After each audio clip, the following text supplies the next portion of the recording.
Salam alaikum.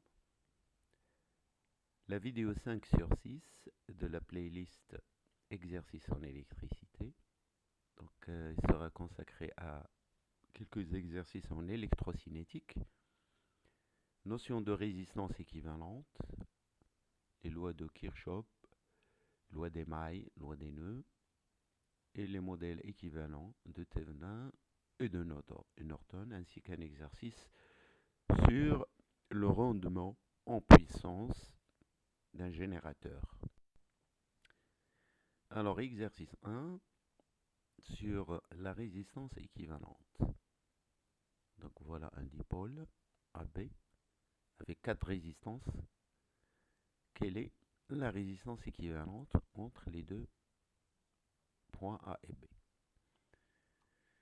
Donc, rappelons la définition de la résistance équivalente. Donc, entre les points A et B, c'est RAB tel que VAB, la tension entre les deux points qui est égale au potentiel VB moins le potentiel VA égale à RAB fois le courant I. Donc notez bien le sens de la tension et celui du courant.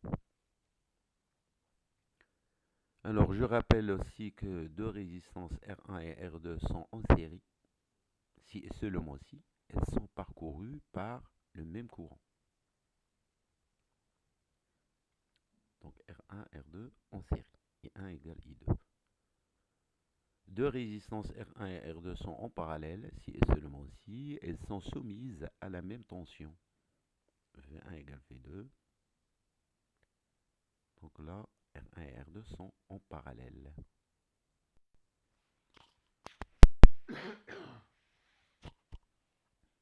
Alors, la résistance équivalente. Donc, notons R1, R2, R3, R4, les valeurs des résistances données par l'exercice.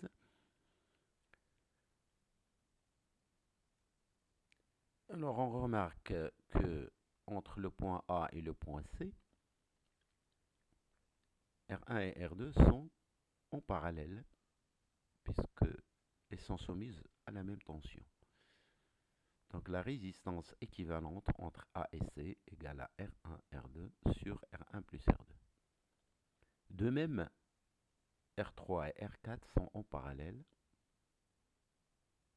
puisque entre C et B, on a la même tension VCB aux bornes de ces deux résistances. Donc RCB, la résistance équivalente, égale R3, R4 sur R3 plus R4.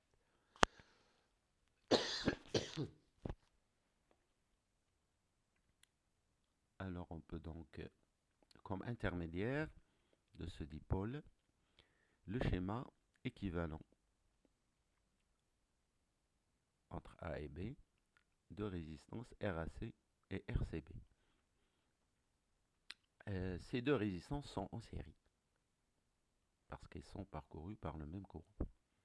Donc la résistance totale entre A et B, c'est RAC plus RCB. Finalement, la résistance équivalente entre A et B, c'est R1, R2 sur R1 plus R2 plus R3, R4 sur R3 plus R4. Application numérique, donc on remplace par les valeurs, on trouve RAB égale 1,827 kOhm. Exercice 2. Alors on a un circuit qui comporte un générateur, trois résistances R1, R2, R3.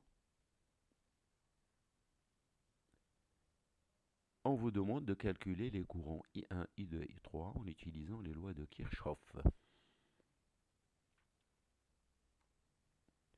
Alors, reprenons donc le circuit et notons M1, M2, M3, les mailles indiquées sur le schéma. Donc on a trois mailles. M1 c'est ABEF, la maille 2 c'est ABCDE et la maille 3 qui contient les deux mailles M1 et M2, ACDF. On a deux nœuds, donc en vert, B et E.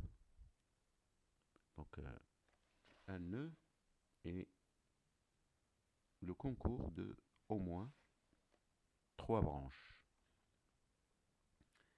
À partir de ces mailles et ces nœuds, on peut déduire 5 équations. Et on a 3 inconnus, I1, I2 et I3. Donc on a assez d'équations pour trouver les 3 inconnus. Quoique la maille 3, en fait, ne va pas donner une nouvelle équation, puisque elle contient déjà M1 et M2. Alors commençons par la loi des mailles. Donc on oriente la maille M1 et la maille M2 dans le même sens. Donc c'est un sens conventionnel. Donc la maille M1, la loi des mailles, la somme de toutes les tensions égale 0. Ça veut dire E plus VAB plus VBE plus VEF égale 0. La maille M2, VBC plus VCD plus VDE plus VEB égale 0. La maille M3 qui contient les deux, c'est juste pour indiquer, mais sinon il ne va pas donner une nouvelle équation. E plus VAC plus VCD plus VDF égale 0.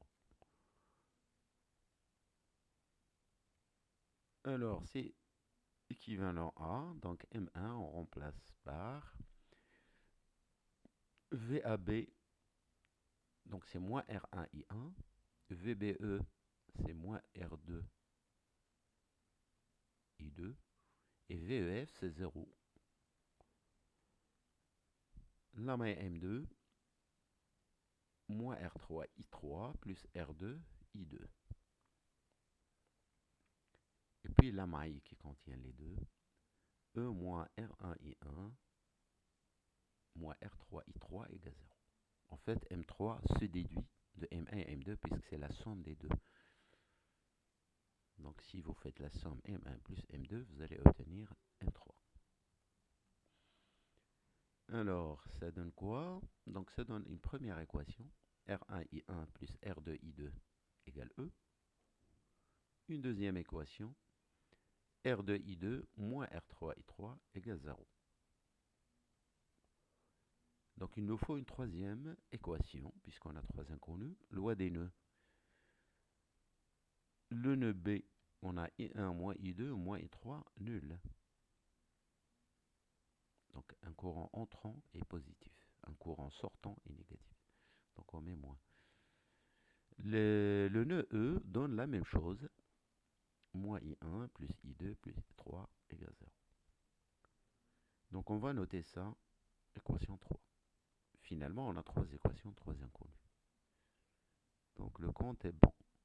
Alors on va choisir un courant quelconque, soit I1, soit I2, soit I3.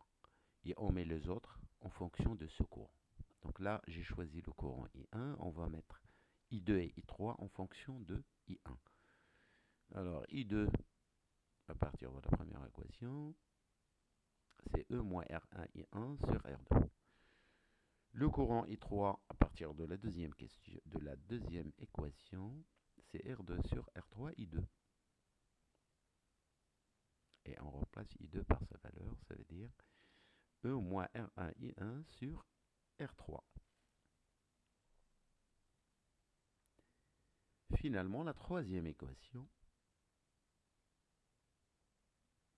on a I1 moins, et on remplace I2 par sa valeur, E moins R1 I1 sur R2, moins I3, donc moins E moins R1 I1 sur R3 égale 0. Voilà, donc on a un seul inconnu, et on factorise I1,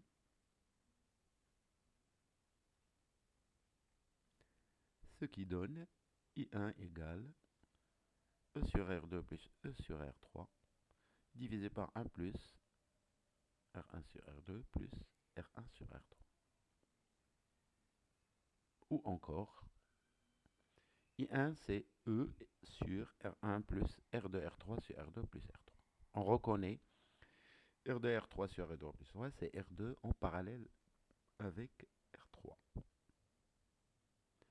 Application numérique, on trouve I1 égale 14,29 milliampères.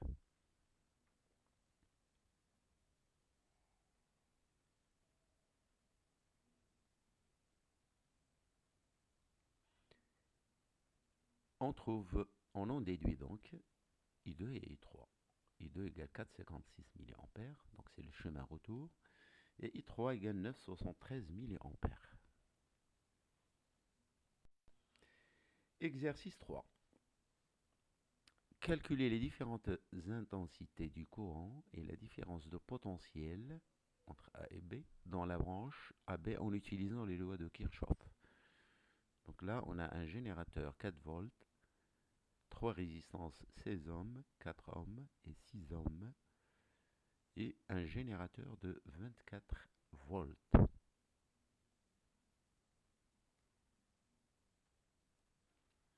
Alors, il faut compter les différentes intensités de courant, donc les nombres de branches. Alors, apparemment, on a 3 branches. Donc, les mailles. D'abord, on a donc, comme dans l'exercice précédent, 3 mailles, M1, M2, et une maille qui contient les deux. On a 2 nœuds, BA. On a 3 branches. Donc, la branche AFEB, la branche BCDE et la branche AB, c'est-à-dire 3 courants.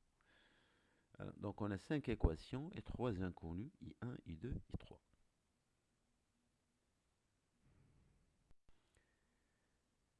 Alors, commençons donc par chercher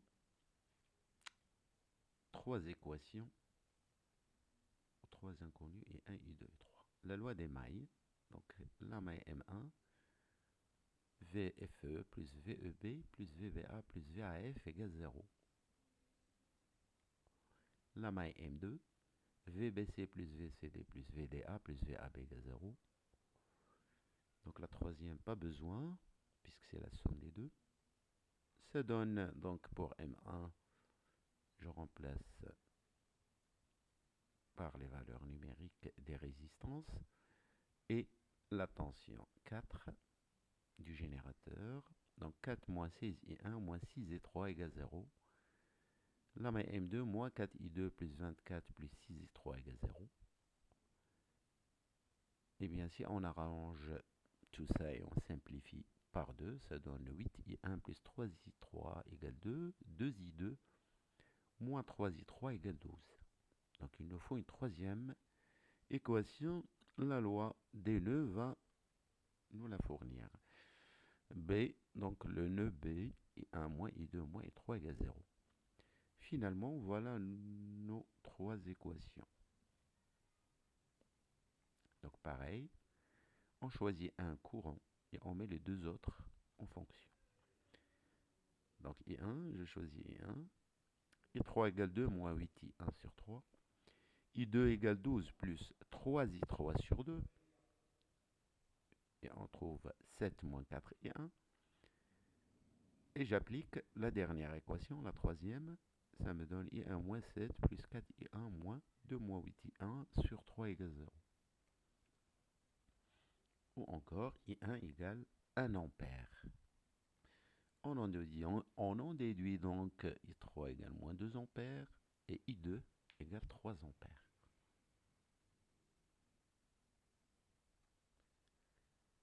La tension UAB, demandée dans l'exercice, donc c'est VB moins VA. C'est 6 fois I3. Donc égale moins 12 volts. Exercice 4. Donc on a un générateur E, une résistance R1, une résistance R2 et une tension à relever U entre A et B, donc aux bornes de R2. Première question, calculer U en utilisant le diviseur de tension, la formule. Deuxième question, déterminer les modèles de Thevenin et de Norton équivalents entre les deux points A et B. Calcul de U en utilisant le diviseur de tension. Donc la formule U égale R2 sur la somme des résistances.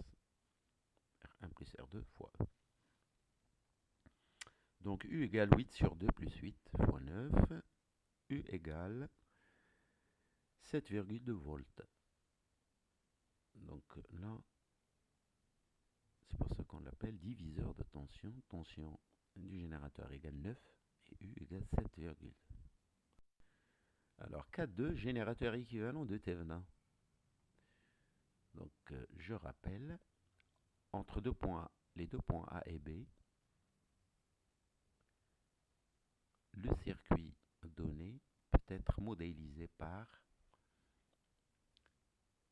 un générateur avec une résistance interne. Voilà. Donc ETH, générateur de Thevenin, RTH, la résistance interne du générateur de Thevenin. Donc RTH, c'est la résistance équivalente entre A et B. ETH, c'est la tension entre A et B lorsque le courant I est nul. Donc calculons RTH, résistance équivalente entre A et B. Alors la règle, c'est qu'on remplace les générateurs de tension par un court-circuit. Et on remplace les générateurs de courant par un circuit ouvert. Là, on a un générateur de tension, donc on va le remplacer par un court-circuit. Donc le schéma donne R1 en parallèle avec R2. D'où RTH égale R1 parallèle à R2 égale R1 R2 sur R1 plus R2 égale 1,6 ohm. Calculons maintenant ETH.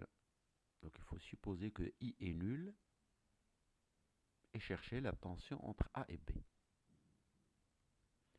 ETH égale R2 sur R1 plus R2 fois E. Donc ETH égale 7,2 volts. Donc voilà le générateur de Thevenin équivalent. Générateur équivalent de Norton. Alors c'est un modèle qui utilise un générateur de courant, donc en parallèle avec la résistance Rn. Donc Rn, c'est la résistance équivalente entre A et B.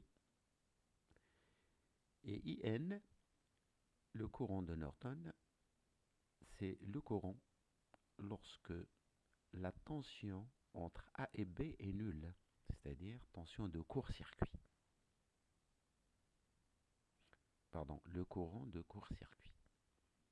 Donc on met A et B en contact et on relève la valeur de I. C'est IN. Calculons IN, puisqu'on a déjà calculé AB.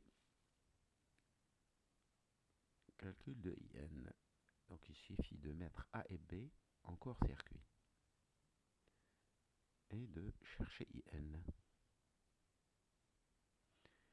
Alors, puisqu'il y a la tension entre A et B est nulle, ça veut dire que la résistance R2, d'après la loi d'Ohm, la tension aux bornes de R2 est nulle, donc il n'y a aucun courant qui circule dans la résistance R2. Ça veut dire que le générateur se décharge dans la résistance R1 seule.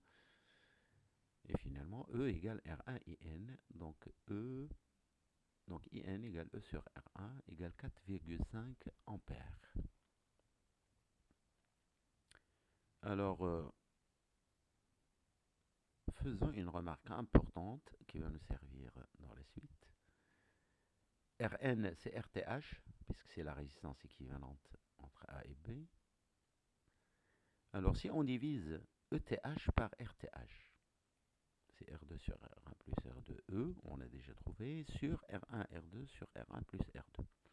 Alors, on trouve que c'est égal à IN.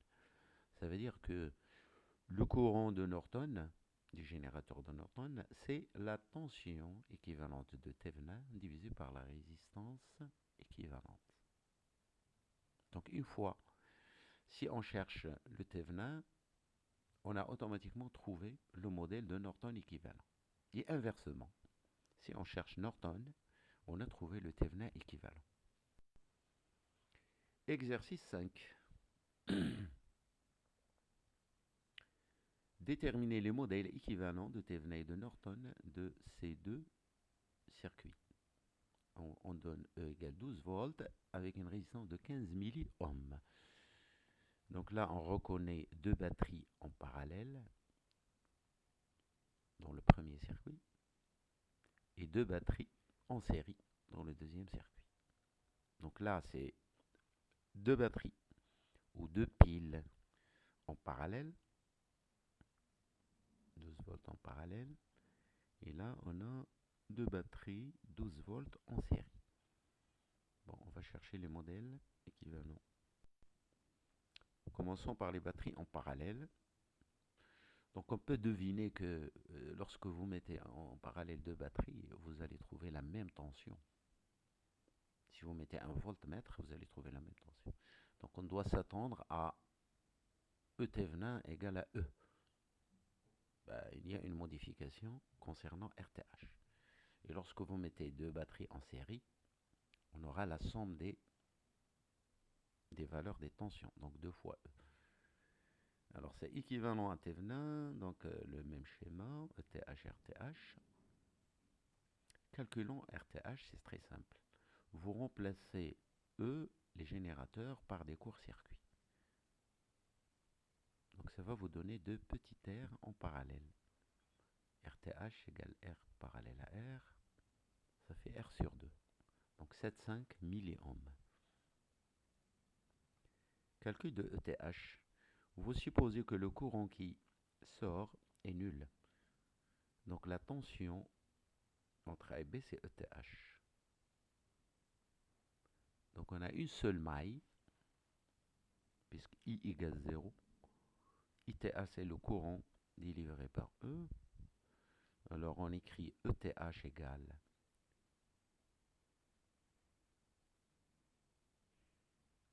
donc c'est la tension entre A et B. C'est E plus RITH. D'accord? Donc ETH égale E plus RITH. Ça c'est la branche ou bien la maille, la loi des mailles. Ou si vous la regardez en disant que c'est la tension entre la résistance et le générateur qui est à la sortie. On peut écrire aussi M, donc la maille M, la somme des tensions nulles, E plus R ITH moins E plus R ITH est nul. Donc là, il faut faire attention. Donc la première équation, ETH égale E plus R ITH, c'est la branche qui est entre A et B à la sortie. Alors que la loi des mailles, donc on fait la somme des tensions de la maille M. Donc E plus RTH moins E plus RTH égale 0. Et ça donne deux petits r, ITH égale 0. Donc ça veut dire que le courant est nul. Alors remplaçons donc ITH par 0 dans la première équation. Ça donne ETH égale E égale 12 volts.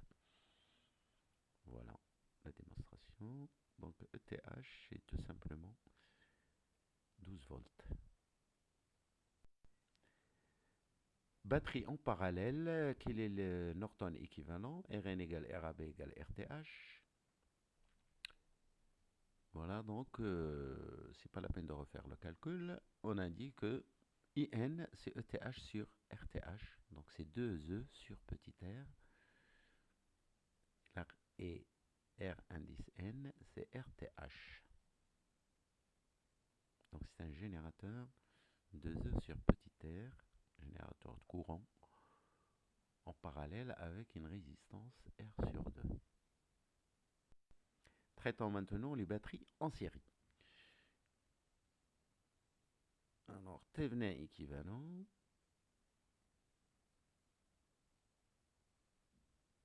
RTH est immédiate.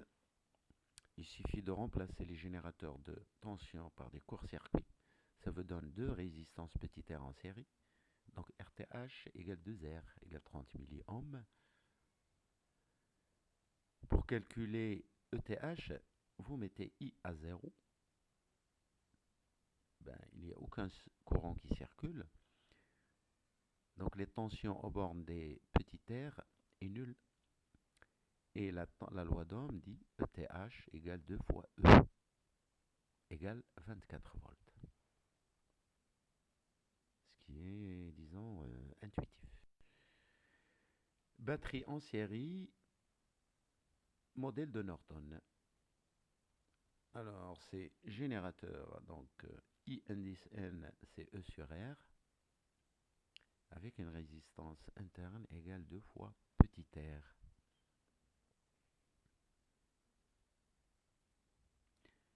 Qu'est-ce qu'on peut conclure? Lorsque les batteries sont en parallèle, on a le même voltage, mais la résistance interne est plus faible. Donc on ne gagne pas au niveau voltage, résistance interne plus faible puisque c'est la moitié, R sur 2. Lorsqu'on met les batteries en série, le voltage est doublé, mais la résistance aussi. Voilà, donc à vous de choisir. Exercice 6.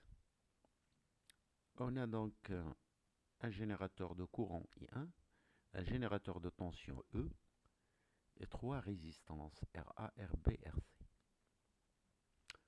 On cherche Thevenin et Norton équivalents entre A et B. On vous donne les valeurs de E, de I1, RA, RB et RC. Alors, donc, même méthode. Commençons par calculer ETH. Il faut supposer donc le courant I nul.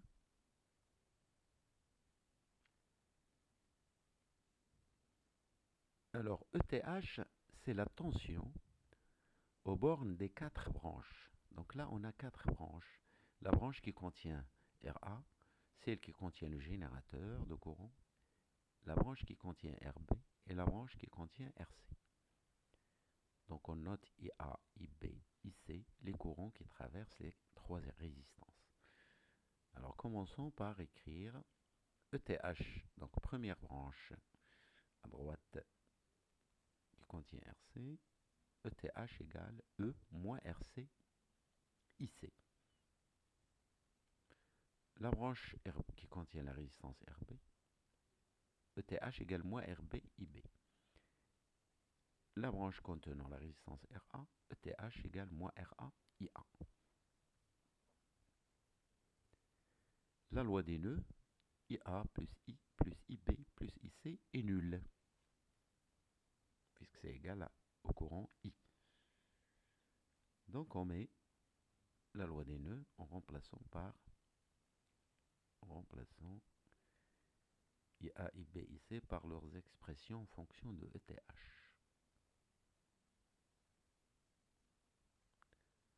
On factorise ETH facteur 2, 1 sur RA plus 1 sur IB plus 1 sur RC égale I plus E sur RC. Finalement, ETH égale 1 plus I plus E sur RC fois RA parallèle à RB parallèle à RC. Parce que RA parallèle à RB parallèle à RC, c'est 1 sur RA plus 1 sur RB plus 1 sur RC. Application numérique, on trouve ETH égale 2,5 volts.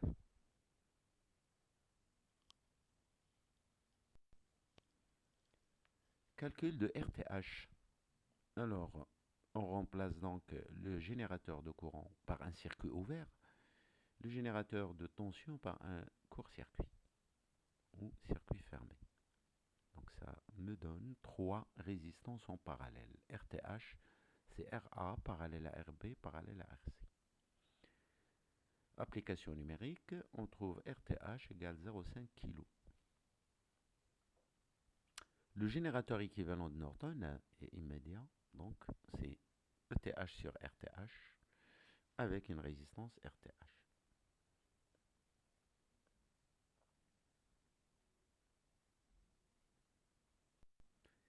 Exercice 7, adaptation de charge.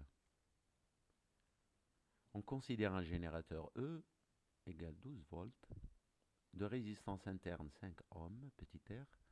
Le générateur alimente une charge de résistance équivalente de grand R. Donc on va chercher grand R tel que la puissance délivrée est maximale, c'est-à-dire minimiser les pertes. Première question, calculer la puissance délivrée à la charge, si R égale 1 kΩ. Deuxième question, quelle est la valeur de R qui correspond à une puissance maximale? Troisième question, quelle est cette puissance maximale? Quatrième question, calculer le rendement en puissance dans ce cas. Cinquième question, étudier le cas d'une source alternative et lorsque la charge est une impédance Z. 7.1, puissance délivrée à la charge. Donc je note I le courant et grand U la tension aux bornes de R. Alors on a P, la puissance, c'est U fois I. U, c'est diviseur de tension, grand R sur R plus grand R fois E. I, c'est E divisé par la somme des résistances. Donc P, le produit des deux, c'est R fois E carré sur petit r plus grand R au carré. Application numérique, on trouve 0,14 watts. 7.2, quelle est la puissance maximale? On va la chercher. Donc il faut, puisque la variable c'est grand R, donc on cherche P maximale en fonction de grand R. Donc on va dériver P par rapport à R et voir est-ce que c'est un maximum ou un minimum. Donc dériver de P par rapport à R, on met la constante E carré à l'extérieur, donc c'est dérivé par rapport à R de R plus petit r plus grand R au carré. Donc vous savez faire ça, c'est E carré, R plus R au carré moins 2R, R plus R sur R plus R puissance 4. Et finalement on trouve la dérivée de P par rapport à R, c'est E carré, R moins grand R divisé par R plus grand R au cube. Alors, qu'est-ce qu'on remarque? Lorsque la résistance de charge est inférieure à petit r, la dérivée est positive. Donc P est croissante.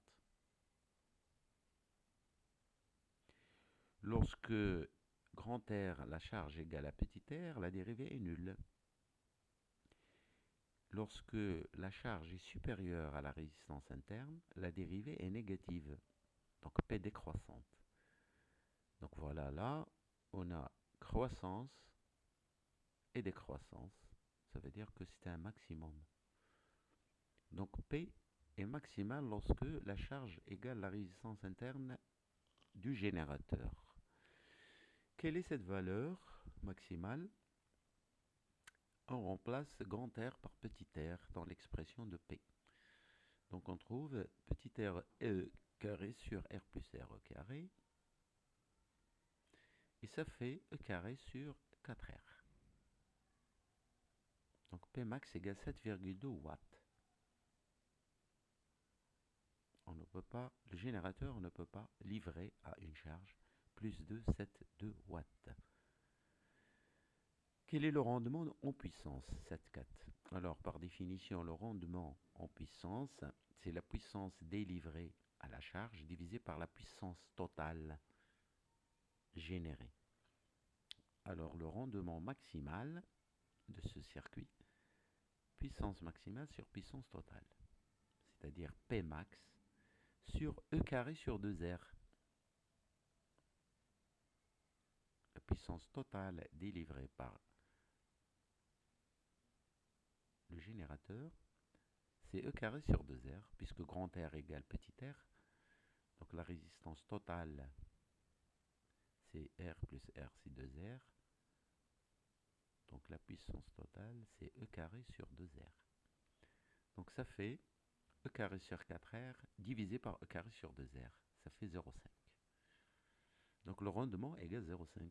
C'est pas terrible, mais c'est ça.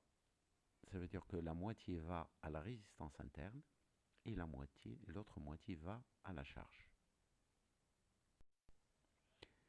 7.5. Source alternative et impédance. Donc un peu de généralité. Donc on généralise le cas qu'on vient d'étudier. On suppose que le générateur est le secteur alternatif avec une résistance interne, une impédance interne, petit z égale petit r plus j petit x. La charge est grand Z égale grand R plus J grand X. On suppose que I de t égale I racine de 2 cos oméga t, donc l'origine des phases, courant alternatif. La tension au bord de la charge égale U racine de 2 cos oméga t plus un déphasage par rapport à I. Grand I et grand U sont les valeurs efficaces. Le cosinus phi, c'est grand R divisé par racine de R2 plus X2. Vous savez que la puissance, c'est UI fois cos phi. Donc là, vous avez le cas particulier, charge ohmique, grand X nul, cosinus égale 1. Alors calculons U. U, c'est diviseur de tension, module de grand Z sur module de petit z plus grand Z, fois E. Donc ça, c'est la formule de diviseur de tension. Le courant I, donc c'est E divisé par le module de l'impédance totale, c'est-à-dire petit z sur plus grand Z en module. Si on fait le produit de U et de I, et qu'on multiplie par le cosinus, on obtient donc ça, racine de R2 plus X2 sur racine de R plus grand R carré plus X plus grand X carré, racine fois le cosinus de phi R sur racine de R2 plus X2. On simplifie donc et ça nous donne la puissance dépend de grand X et de grand R égale grand R E carré sur petit r plus grand R au carré plus petit x plus grand X au carré.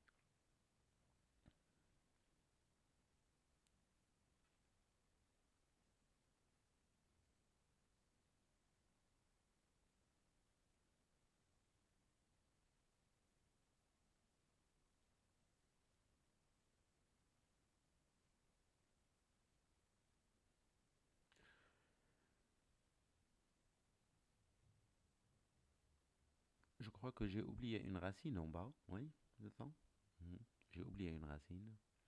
En fait, PXR égale grand R E carré sur racine de R plus grand R au carré plus petit x plus grand X au carré.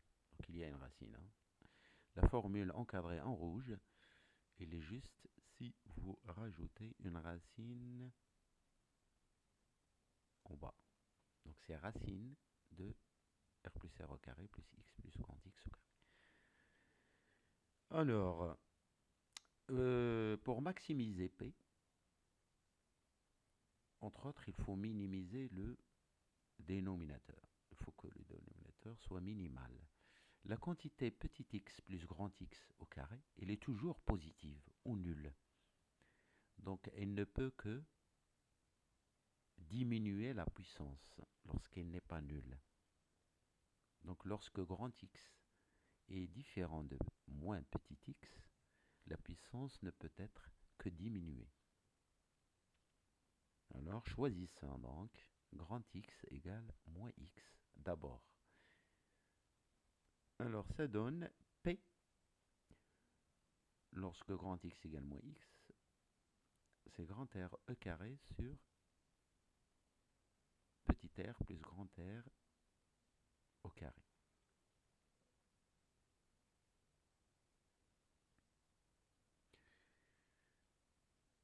Là, je crois que je me suis trompé en fait ici. La formule en rouge est juste. C'est là que j'ai fait une erreur d'inattention. Lorsque je multiplie u par i, donc c'est bien ça, mais il n'y a pas de racine de r plus grand R au carré plus x plus grand x au carré. Voilà. Donc il n'y a pas de racine. Donc je lis grand P égale racine de R2 plus X2 fois E carré divisé par R plus grand R au carré plus X plus grand X au carré multiplié par grand R sur racine de R2 plus X2. Voilà. Et donc là, la formule encadrée en rouge, elle est juste. Donc je dis, si on choisit grand X égale moins X, on a P moins XR égale R E carré sur petit r plus grand R au carré. Et là, on retrouve le cas de la question précédente ou de la charge résistive. C'est-à-dire que la puissance est maximale si on choisit l'impédance de charge égale au conjugué de l'impédance interne. Donc grand R plus JX égale petit r moins J petit x. Je vous remercie. Alors la prochaine et dernière vidéo, 6 sur 6, dans la playlist électricité, je vais choisir un examen en électricité. Et on va faire la solution.